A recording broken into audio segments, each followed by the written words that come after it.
Hey, everybody, and welcome back to Professional Development, the New York City Teacher Podcast. I'm your host, Noah, and my guest, I suspect, requires no introduction. He maintains the EdNotes Online blog. He's organized with the UFT since 1967 and was part of the 1967, 68, and 75 strikes. He's a retired New York City public school teacher. Norm, I'm a bit starstruck, and I'm so grateful to you for being here. Welcome. Thanks a lot, Noah. Great to be here. Now, Norm, we're here today to talk about retiree healthcare and the various ways in which the UFT leadership has attempted to deprive retirees of the healthcare that they have earned and have become accustomed to counting on. But before we get there, I want to ask you about something else. You have finished a career with the DOE. You've taught a full career and have reached the promised land of retirement. And for an early career teacher like myself, that seems like an almost impossible feat. How did you do it?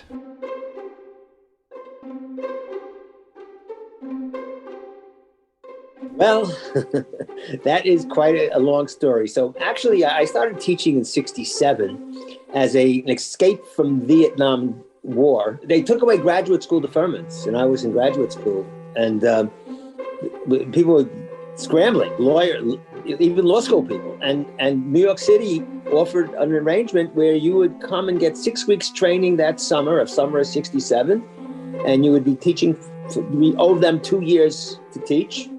And you would get a draft deferment.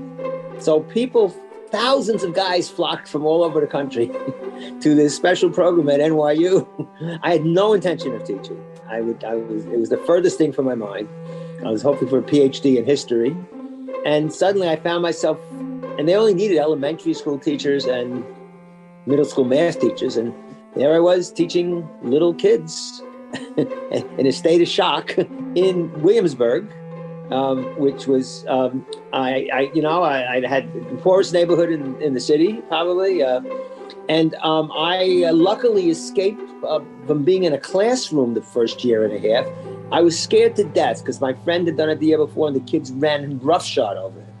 So I did everything I could. So they put me as a sub in the same school for a year and a half.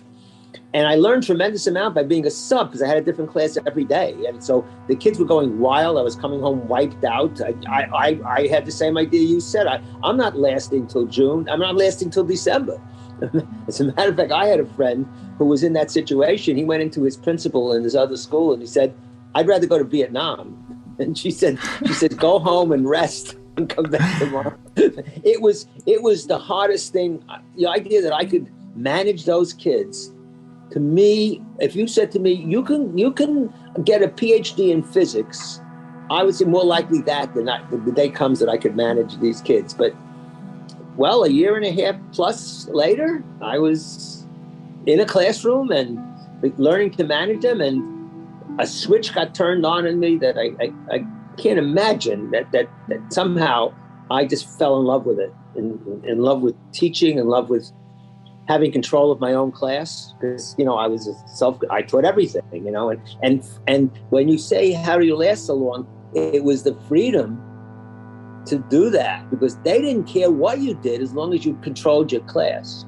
So the prime thing to do is you keep control of your class and you can do anything. And so I had freedom to teach the way I wanted, and taught 4th, 5th, and 6th grades through 85.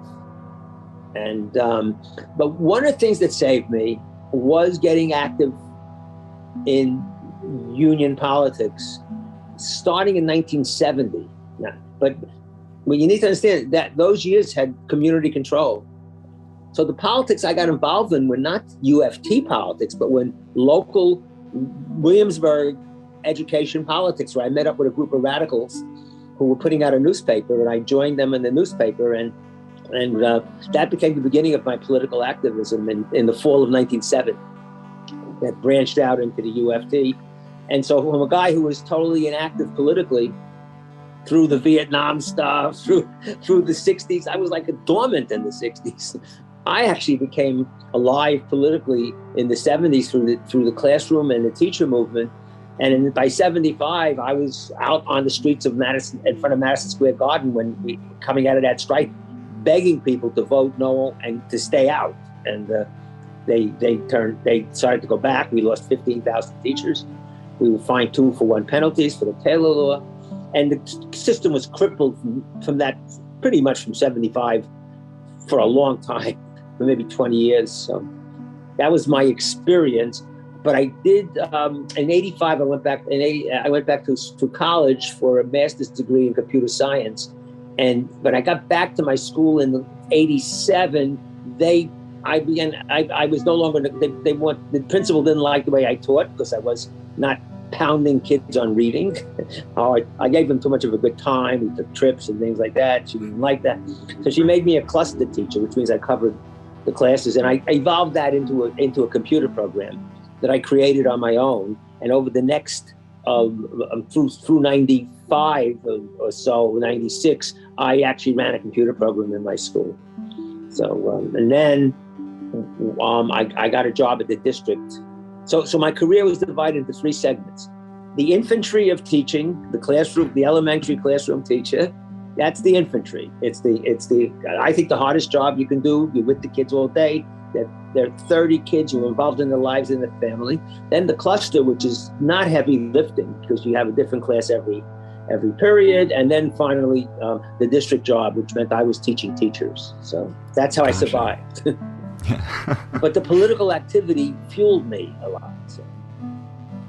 And the political activity is really what is sort of the basis of the episode that we're going to get into today, because you have a really critical insight into something that's been happening behind the scenes that doesn't even appear to be political when, at first glance, but is in fact very political. And so I'm looking forward to getting into that with you. But I had no idea about this. This is the first time hearing of this deferment to teach program, and that what an incredible testament to the teacher shortage, that the one place where you could avoid getting sent to Southeast Asia, the one place you had to go was the classroom. It was fascinating, and so I don't know what your experience is, but my experience was brutal. I felt ravaged by the kid. I just felt overwhelmed. And there were people, I tell you, who went into the reserves or anything. The teaching in hardcore schools where it was very difficult for people was something that people really almost faced down and said, wow, I don't know if I can keep doing it. A lot of people left. Years later, many years later, 25 years later, I met a guy at a party who was a big shot lawyer. And we got to talking. He started when I did. And he did the same thing I did. He had been in law school and he had to get out. He says, you lasted? He said, you actually did that? I said, yeah. He said, it was in my entire life. That year and a half was the hardest thing I ever did in my life, he says. I believe it. I mean, there is certainly a generational difference from within the Department of Education. Things change over time. There's sort of even from year to year, policy-wise, things change dramatically. But I think that these central contradictions that make teaching a difficult job are always there within a large public school system. And so I mean, my first year was the hardest thing I've ever done. And I mean, this current year might be the second hardest I've ever done. But I totally believe it. Managing children. And I don't know if I even like the expression, but wow. I don't know if you read Ted Lasso. It's this show on, and I just started watching it. And he reminds me of, he's managing the soccer team and he's using psychology. And I felt that way. I felt such a high from seeing kids hostile, to go from hostile to whatever. I felt so good in that environment. I became so comfortable. A friend of mine come to my class every time. She said, "You're the single most relaxed teacher I've ever seen in my life." I felt like the kids were my my pal, I felt so good about being with them. And it came to like August 1st, I was pining for them. It was, I don't know what happened that maybe, because I never had any contact with children before I started teaching. So all of a sudden I found myself totally so into being with them and enjoying their company. And I think that was I'm not claiming I was a great teacher. I'm not even sure what I taught. Well, what I did teach them, I think, to get along, to be happy in the classroom. My goal was to make them happy in the classroom more than teaching, because I felt that some of their lives were not great outside, and that my job was to make them really feel it's a safe, comfortable place for them. And, I'm in touch with a bunch who are now, one of my former students just turned 55. Wow. We're on Facebook. We have a crew on Facebook from I had the class, one of my favorite classes, I think 90s, 2 years in a row, fifth and sixth, late 70s. And there's a whole bunch. We got together, a bunch of us, a few years ago, and there's 8-10 of them, and just delightful to see them in the mid 50s. I can't imagine, but what an inspiring thing to look forward to for me and for the listeners. That's a totally different perspective, and a refreshing one. Especially when we're elementary students. It's one thing, to see a high school student, but to actually have a kid who's in your 4th or 5th grade and then see them retire. Right. Yeah. Incredible. The story that we're attending to today, and this is, you mentioned that the politics was part of what sustained you, and it wasn't necessarily DOE politics, because when we have community control, when we're not sort of bound by the restraints of mayoral control, there's this possibility of working in solidarity with your community that you're teaching in, and your community of educators as well, to have a little more say in schools. And we've talked a little bit about mayoral control on the show, and I'd like to follow up on it, because there's all sorts of there's stuff happening now that I need to do a little bit of research on. So that I'll save that for another day. But speaking of the politics that sustained you at the time, and the politics that is sort of a major part of what's happening in the union right now, let's go back to April 2021, which was almost a year ago. I'm wondering if you could take us back to how you found out about what Michael Mulgrew was planning to do with retiree healthcare. So I just need to give a very quick background. What happened in April 2021 was a UFT chapter election. Big elections are taking place this April, but a year before that, it's every school elects chapter leaders and delegates, and each functional chapter elects chapter leaders and delegates. And the functional chapters are the non-school chapters. They're the speech teachers, the guidance counselors, the paraprofessionals, then the retirees. And of course, there are 60,000 retirees, which is the biggest anything, in the union, biggest block Right. of people in the union. And so we have a chapter election. We elect a chapter leader. We elect 20 exec board members. We elect a steering committee. There's a whole range. And we elect 300 delegates to the delegate assembly. So I'm part of a group called the Retiree Advocate. And that group's been around for 30 years. I didn't get involved with them until a couple of years ago. They used to be tied in with one caucus, which is an interesting thing. And once they sort of decaucused, which is a very interesting concept. We're not going to tie to one caucus, and we're open to other people. So a bunch of us came from different groups. I was in Moore at the time, no longer with Moore, but I was in Moore at the time. Mm-hmm. I was also with a group called ICE, the Independent Community of Educators. So we came in there. Anyway, we used to meet once a month. It's hard to meet. We're all older and this and that and schlepping around. But once the pandemic came, this is irony here. The pandemic hit, and the only way we could meet was by Zoom. And we discovered something. We could meet every week.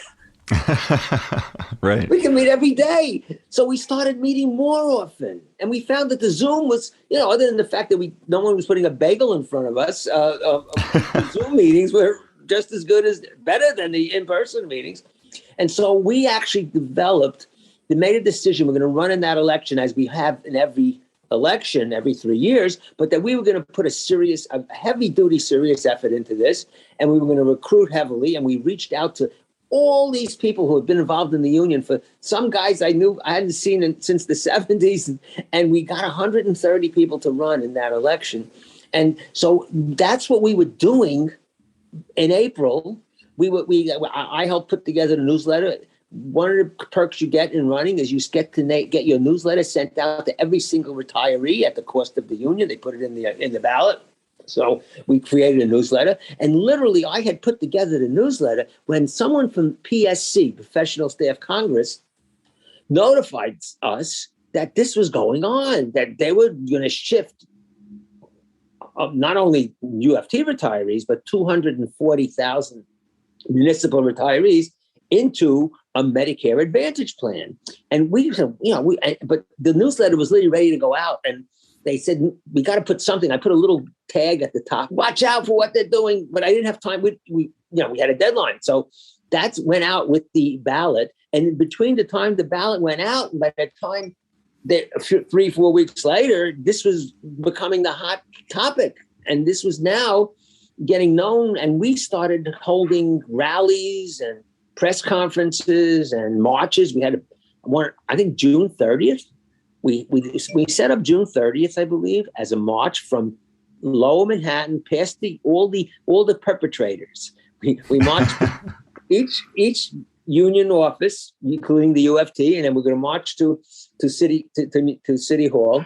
And it was a hot 100-degree day, and we did it that day because we wanted to see if we could get working teachers involved, and we did get a bunch. But in that time, in the May-June time, working teacher groups, those are the people that started reaching out to us. Can we support you? Can we help you guys? And can we do something at the delegate assembly? So what happened was that informal meetings began behind the scenes to plan for the delegate assembly to bring up the healthcare issue. So what ended up happening was that the retiree advocate, which itself was a conglomeration of people, became sort of a bit of a focal point for the other groups to start working with us. And of course, they named it Mulgrewcare because, Mulgrew is only one part of the Municipal Labor Committee, but he's a big part because the union UFT is the biggest part and he's the vice president. So he plays all kinds of games. They started holding, quote, info sessions, the union, and they were totally ridiculous. They were like sales pitches instead of honest answers.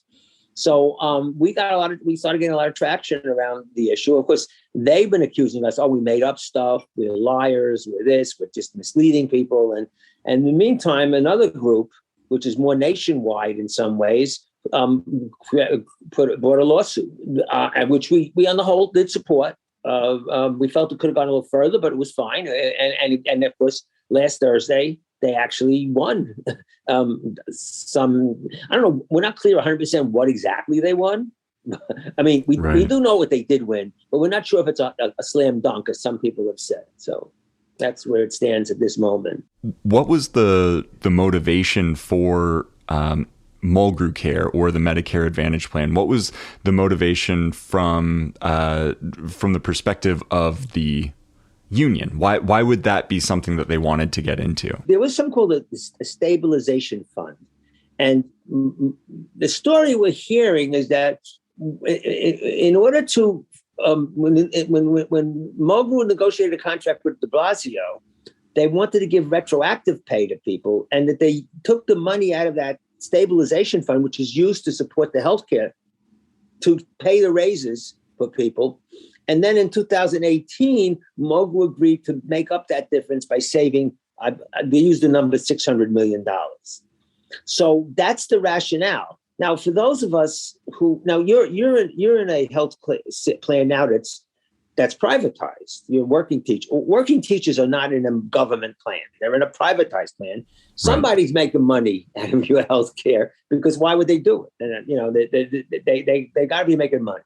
So you have a choice. You have HIP, which is a Medicare Advantage type plan, HIP, or you have GHI. And a lot more people don't want to take HIP because they feel it's a managed plan. It's limited doctors, and also you have to jump through maybe more hoops. I can't say that. I've never been in HIP.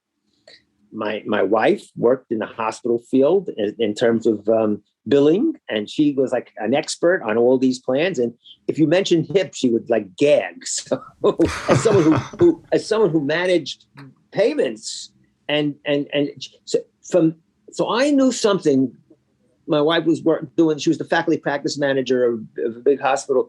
I knew this from day one, that Medicare was the single best managed program of anything compared to any privatized program.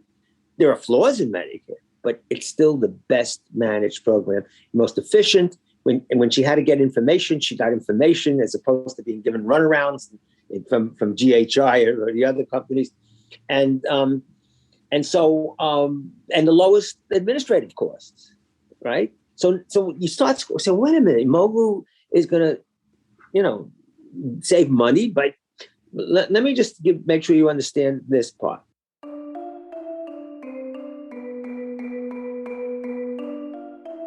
When you turn 65 and you're retired, you go into Medicare. That covers 80%. The city has nothing to do with that. The 20% copay is covered by the city and it's free. And we have what's called senior care. So that's been free. That's what they were looking to abolish. They were looking to take away our senior care and move us out of Medicare into a Medicare Advantage program, which would do the whole 100%. And they would, right? And so watch the process. So, well, wait a minute, where's the money coming from? The money is still coming. The 80% is still coming from Medicare.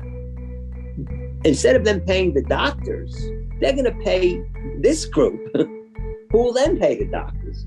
We say, well, wait a minute, how does that make sense? It's like, well, why not let's add a middleman to the process? Because, and not only that, Medicare has to pay them a 5% premium to cover their higher administrative costs. I mean, I'm trying to imagine this logic, right? Right. So now what we're doing is, so Mulgrew took that to, well, what do you care? It's coming out of Medicare. Well, I do care it's coming out of Medicare because I want Medicare for everybody. Mulgrew doesn't. Mulgrew and our union leaders are opposed to a totally public option in everything they do. Forget what they say. Watch what they do. They oppose the New York Health Act, right? Yeah, right. They oppose that. Oh, it's going to hurt us. They basically are helping the privatizers to ravage Medicare by saying, oh, let's get more costs. Well, we're going to take out 3% off that for our profits and for our high salaries and all the other stuff. And so what is the logic of our union saying we're going to save $600 million? Well, it's interesting. Here's how one of the savings. Norm Scott, you don't want to take that plan because it has too many maybe roadblocks for you to go to the doctor you want. Don't take it. Stay with what you got. But now you're going to pay $191 a month that you weren't paying before for the exact same thing you were getting, which to me is blackmail in a sense. If you think about it. And so my wife and I our doctor said, if you could afford it, do it, because you'll be better off that way. So we were ready to pay $4,500 a month starting originally January 1st. We opted out of it, or April 1st, which is now on suspension, but we were ready to do it because we felt we were so insecure about being pulled out of. I just turned 77, so I've been in it for 12 years. Had a bunch of, nothing major, but little things that I've done. Never had an issue. It's so easy to deal with Medicare, and the thing they have, the senior care, the 20% they pay, they have to pay it. They can't say, well, Medicare covered it. We're not. No, by law, they got to go. If Medicare covers it, they got to cover it. Now you're being thrown into a thing where Medicare, quote, disadvantage, we call it. And it was purposely named that way. And by the way, this is not a Republican thing. This is a Democratic thing. Under Clinton, they began to chop into Medicare by bringing these semi-privatized or privatized Medicare Advantage programs in. And that's 40 to 50% of people who can be on Medicare are no longer on Medicare. They're on a Medicare Advantage program in this country, which means that the goal is to basically, you could imagine the private industry is champing at the bits. And they're thinking, boy, if they could only do that to Social Security, that would be wonderful, which they would love to do, So right. that's so then you say, well, where is the union? Well, watch the Democratic Party, what they really do, not what they say, and how every promise was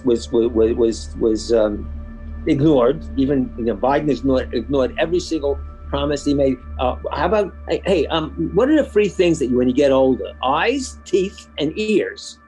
And that's not covered in Medicare. And Bernie Sanders pleaded with Biden, at least give people eyes, ears, and teeth.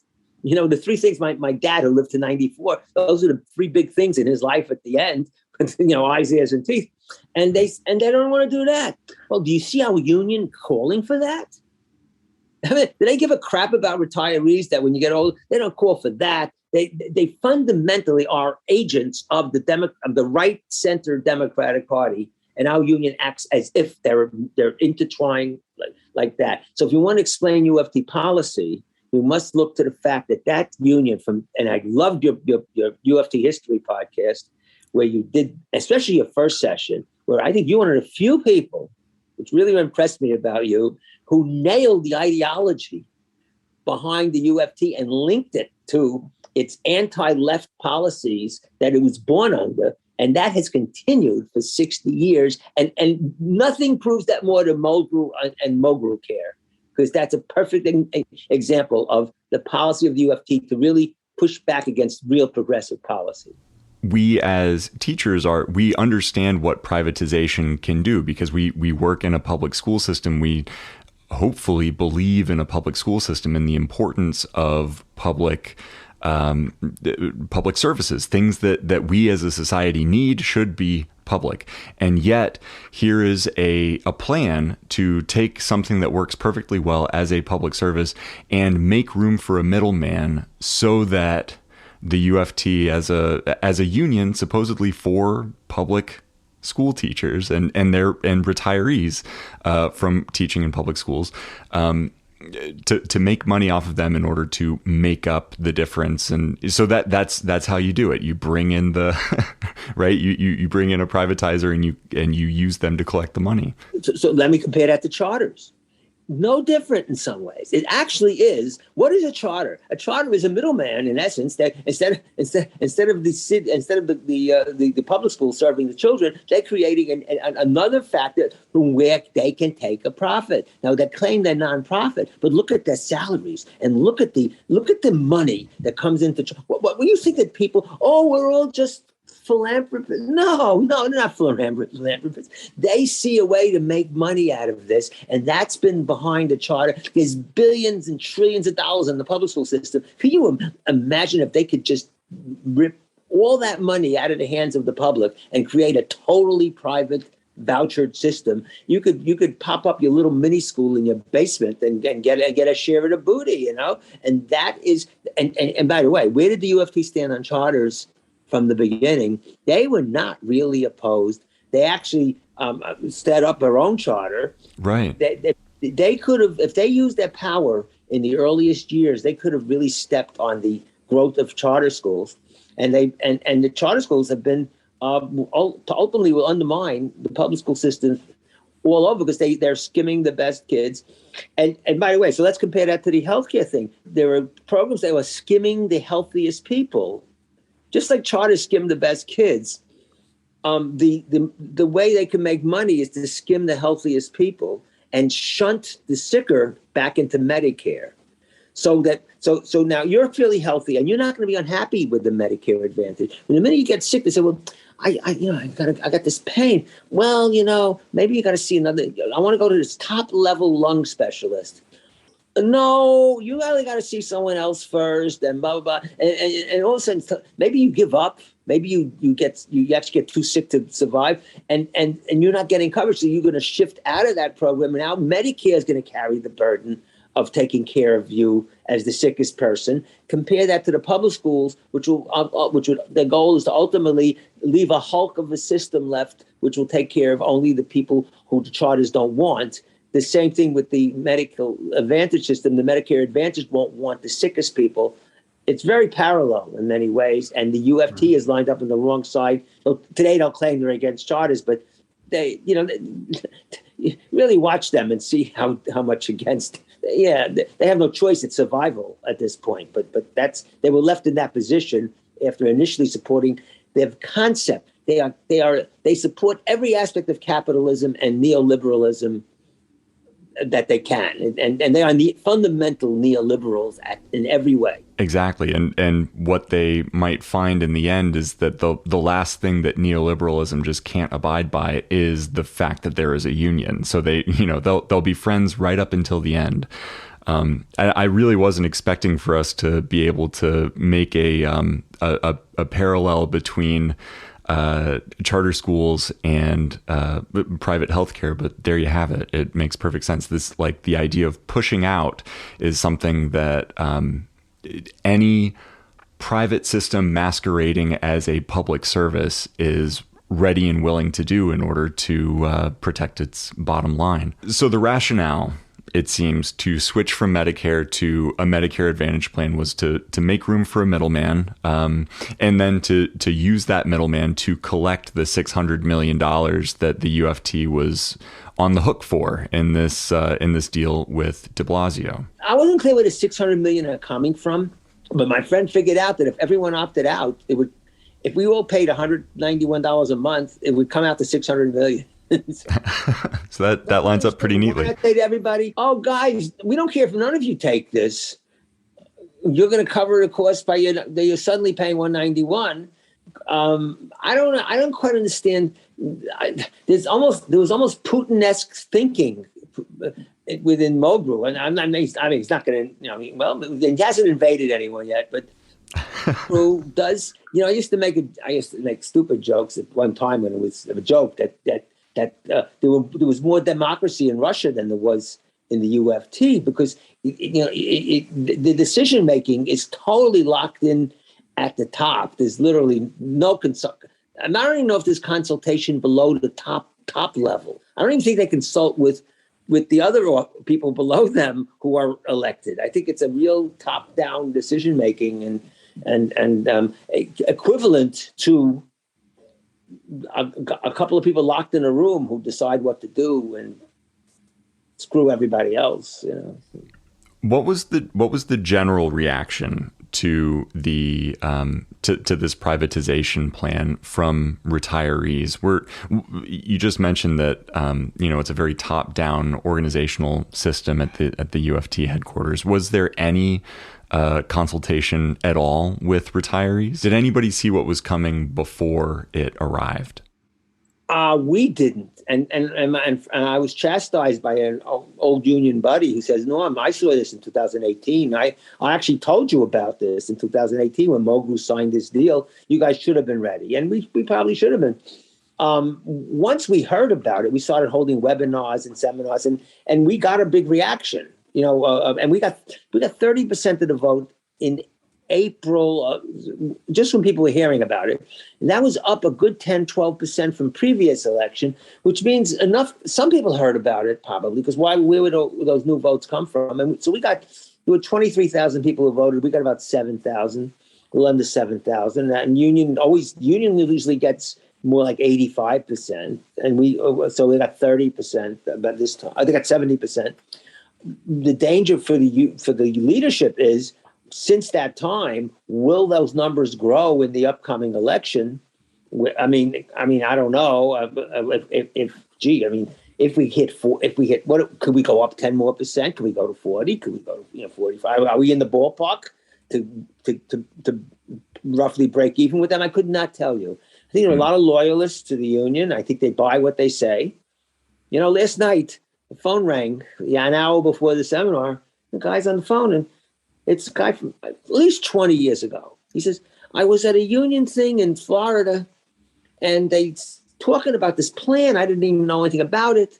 And he says, and he said, "Well," I said, "is anyone pushing back?" He said, "Yeah, there are people pushing back. These people they're making a political deal about it." And he says, "Well, I know a guy." He says his name is Norm Scott, and the guy says, "Oh yeah, I know of Norm Scott. I haven't heard about him. He may be dead," he said. So my friend He picks up the phone call. I answer. He said, "You Norm?" He says, "Yeah." "Oh boy, I'm glad to see you're still alive." He said, but he says, "I knew if there was trouble and people pushing back, you would be one of them." He said, "So, yeah, I'm so predictable."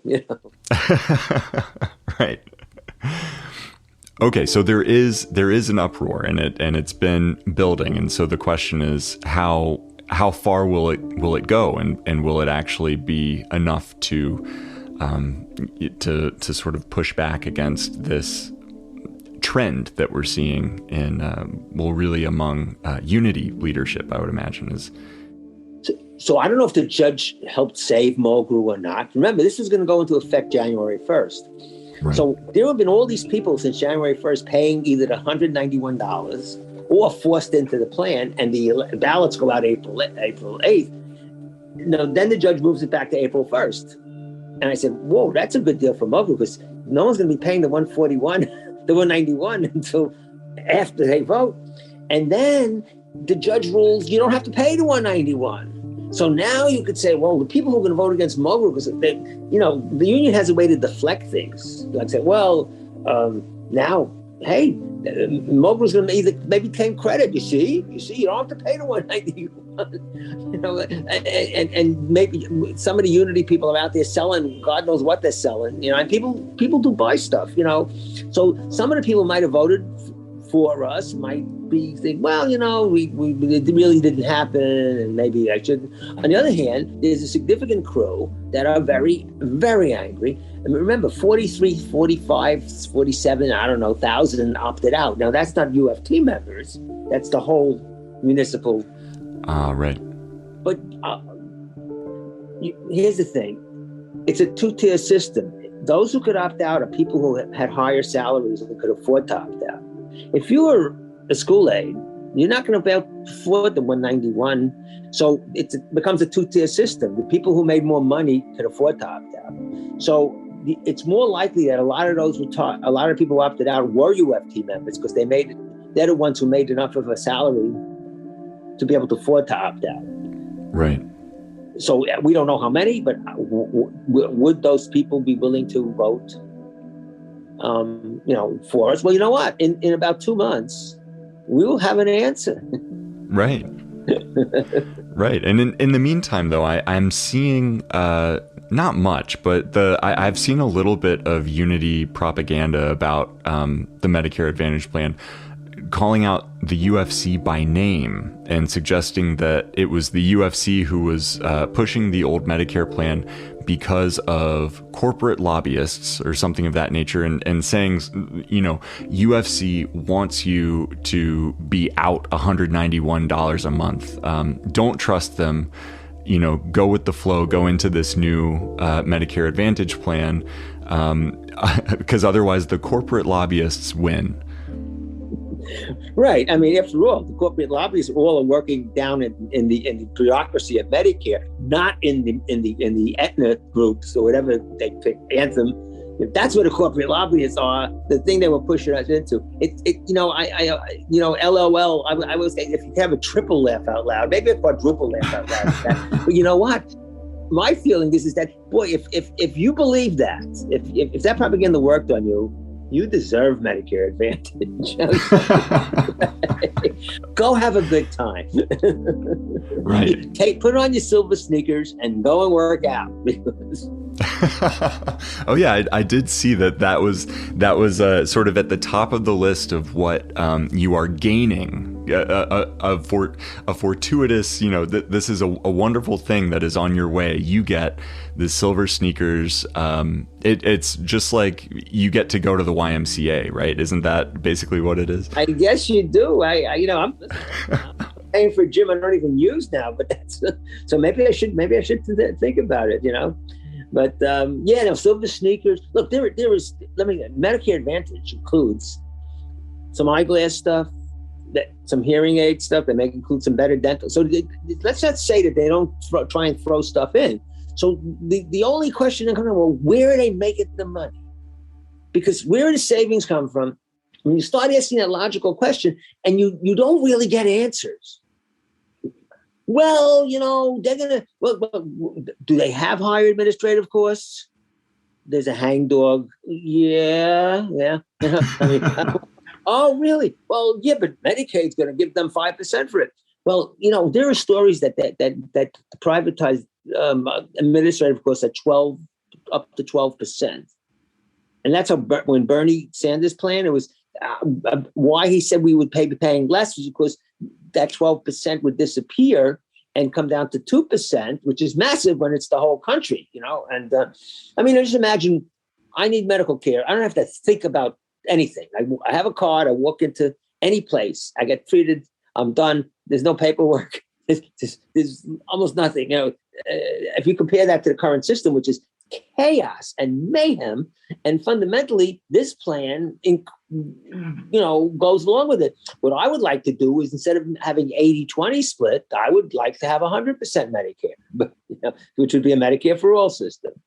And I've never heard my union advocate for that. If they want to really save money, that's the way to do it. We know that every other country, every country in this world with a Medicare for all system has half the cost that we do. And of course, my right-wing friend said, but Norm, in Canada, they got to wait and they got to this. And I know a doctor in Canada who complains all the time about it. Well, half the cost. So let's make it three. Let's bump up a little bit. So we'll be happier. I think that we would be pretty happy, Right. But then, of course, the union wouldn't be able to hold up the fact that it is the sole provider of the health care that you have. And so, if you enjoy your health care, you really got to stay in your job. And if the union is no longer providing that health care, then all of a sudden the question is asked, well, what does the union do for us? Well, they certainly won't organize a strike with you. They certainly, they'll fight the good fight if your administration is on your case. But, all of this seems like much less of a big deal when you cease to have that healthcare thrown in there. If we all have healthcare, then there is a lot less that we're getting from the union. Exactly. Yes. The healthcare is a thing, and of course, don't forget the welfare fund is stocked with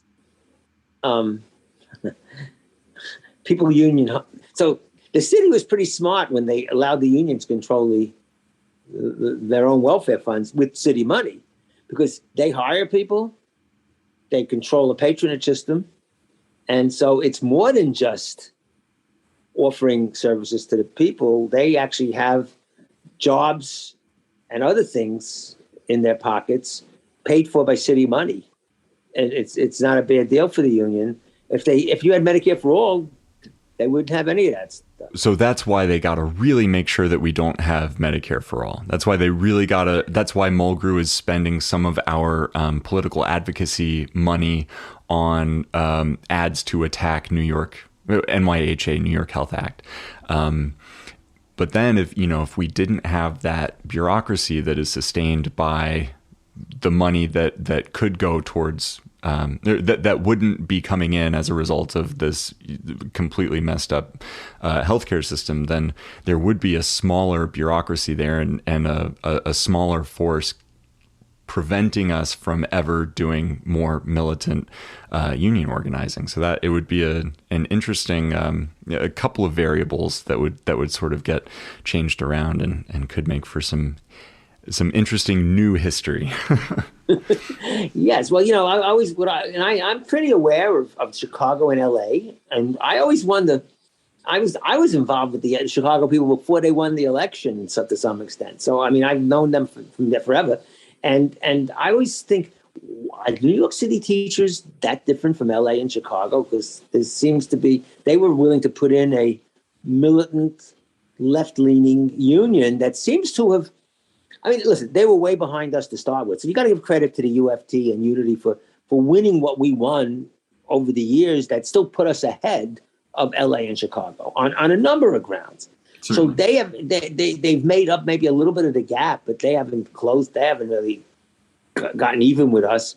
But without that militancy of their unions, they wouldn't have made up any ground, because very often they're criticized. Oh, look at them. They're not even as good as ours, But but our heyday was 50 years ago, 60 years ago. You know? There hasn't been much since then, actually. It hasn't been much since the early 70s, 70s, I think. Not much change in many ways. Right, since the strike in 75 ended up not being... Well, the 75 strike was a big loss. Right, so right. That was a major loss. So, and the 68 strike was a catastrophe. So if you want to look at it, and then the 67 strike, which was my first strike, I thought was, until recently I started reading up about it, that may not have been so great either. So actually, if you want to look at the, a lot of the really hot strikes apparently was 62, 60, I don't know. But I think 67, I know they make talk about Martin Luther King supported the 67 strike and things like that. But there was disruptive child was a big issue. And that was a touchstone with the community, But they supposedly were striking for MES schools, more effective schools, which was perfect type school, 20 in a class and so on. And then they gave up on that. So very quickly. So I don't know. They had a plan. They did have a plan in the late 60s. There was a progressive union at some point, but like any other progressive movement that got taken over by a strong man. Right. I could parallel that to country. And what's interesting about UFC? I've been watching it from day one. The evolution, and I've sort of been in the background very often, but I've been plugged into what was going on, and it was not always an easy process. There is all these different groups, some of whom have fought over the years. I'm a retiree advocate with people from New Action. I'm working so closely with them. I love working with them. I did not talk to some of them for 25 years. Oh, wow. So there's a lesson. And now, I have my list of people that I don't love, but we have found what's very interesting things is that there was some difficult times in putting it together. But I'm telling you that there's certain synergy that I notice in the last month, the petition campaign and people beginning to sort of seek out people from other groups who never worked with them. And little mini groupings getting together of people from different groups. And I said, oh my God, this is so exciting to see the human element working. That people feel excited being together. Now, if there was a catastrophic loss in the election, I don't know what impact that would have. But if there's a reasonable success, I just love the combos of things. I found myself down at union headquarters on Friday afternoon at 4:00 with there were some issues with some of our candidates, and this one amazing woman, I'm not going to say who she is. She's connected with more. She decided we're not going to let these candidates go. We're going to go. And in 2 days, she went out and she organized a whole process of getting these people, replacing the people that were disqualified, and she did it. And we all met at UFT. I'm in a room with 3 or 4 ladies, and I said all their ages possibly don't add up to mine. And we had so much fun with each other, just sort of doing that, and such enthusiasm, And then a bunch of them marched together in the St. Patrick's Day parade in Jackson Heights yesterday, and another bunch went up to a UFT training thing from all the different groups together and sort of taking pictures and excited. So I don't know. I don't know what's going to happen, but I say, to me, if whatever happens in the election, to me, the exciting thing is that. Right. Just like the Sanders campaign sort of came out of nowhere and nobody really knew what it was going to do. Nobody expected in 2016 that it had the potential to turn into, what it became. But then the sort of what is handed down from that moment is a ready-made establishment of contacts from, all sorts of people who would have never been working in solidarity with each other are just left over. And look at all the wonderful stuff that DSA has done and other progressive groups. It's really incredible. It's an incredible moment that we're continuing to bask in, even 5 years, 6 or 7 years later. I think we should have a victory party no matter what happens in the election, because to me, the victory I want to compare it to what I told you about my own class. The important thing to me on that class was not how they did on the reading test, but how they did with each other and how they melded. And I feel the same way about this potential of UFC, because you never know how things work out. But I think that if people hang together after the election and sort of keep doing some stuff together and feel good about it, and hang out this summer a bit in different groups and sort of interrelate, I think doing union stuff will be fun. You know what I mean? Yeah. Where do all these young people come from who want to do this stuff? I remember a young guy came to an ICE meeting once, and he said, "Nobody here is young." The opposition was always sort of, and since the 60s and 70s, the opposition's been pretty much older, and now it's potentially really young in many ways, and plus old. So the retiree advocates are one end of the spectrum, And we had to put the petitions together we met at the 40th Street Library, up on the 6th floor, and it was 4 or 5.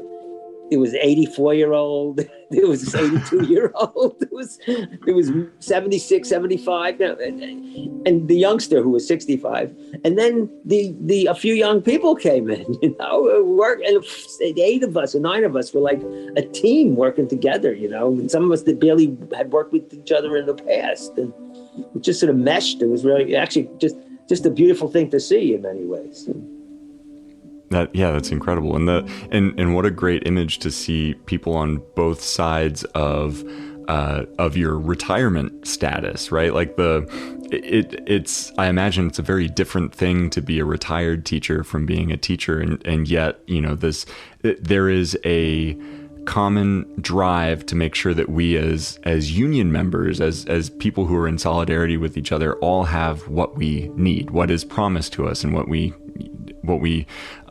either count on because we put in the time, or what we count on because we are putting in the time and want it to be there when we reach that point in our career.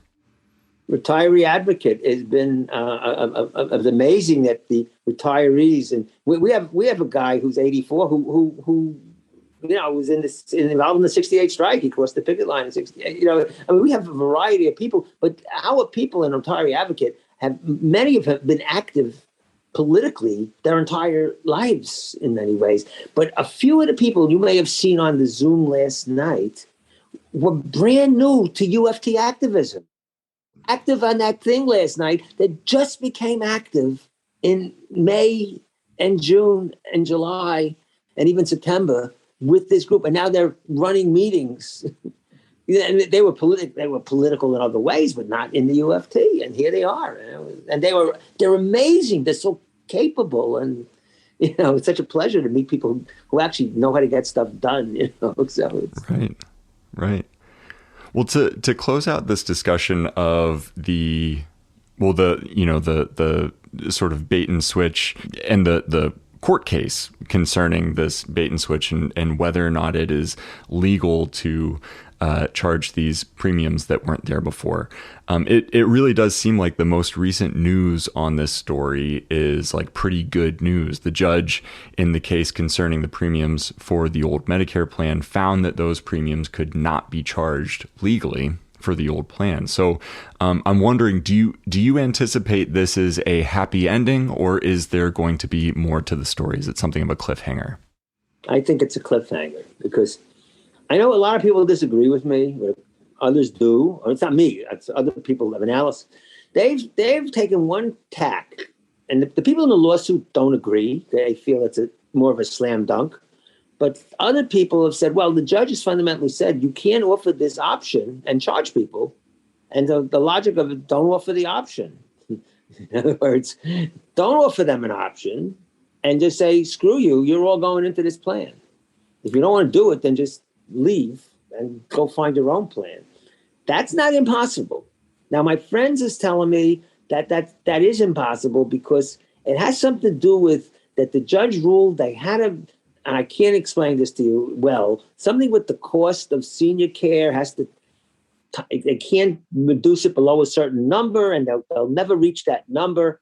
so that you shouldn't worry about it. But I'm a worrier, so you know what? I'd rather worry and be surprised at the end as opposed to oh, it's a slam dunk and then get slammed. So I'm like, I'll take the more pessimistic view, and people don't always love that about me, but I will take the pessimistic view.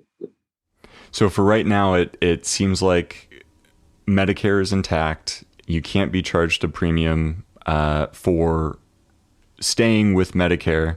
Retirees, if I understand correctly, are going to be switched over to the Medicare Advantage plan unless they opt out, but there's an extension in the time limit to opt out. Is that correct? Or that seems to have changed according to the union, because the latest missive from the union is don't opt out. You don't have to. Nothing's going to change.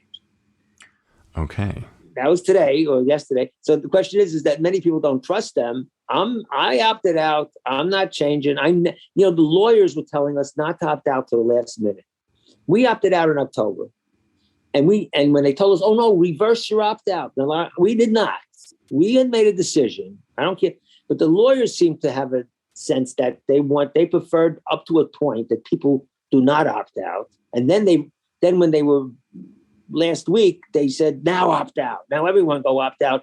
Make a political statement. They wanted a political statement than opting out. Gotcha. So that they could say all at once. Yeah. So I'm skeptical. I don't try and buy spin from anybody. So I tried to see through all the spin, even my side. So, Thank you so much, Norm, for taking some time out of your retirement to catch us up on the ongoing story of the leadership of the UFT versus its own retirees. If the audience wants to keep up with your work, where can they find you online? Well, ednotesonline.blogspot.com or just ednotesonline.com. Or anyone wants to email me, normsco@gmail.com. And if you have any comments and would like to be a blog about something, I'll be glad to do it. I'll drop the link in the show notes. Thanks so much. And yeah, we'll be in touch. Great meeting you. Great meeting you. This was a lot of fun.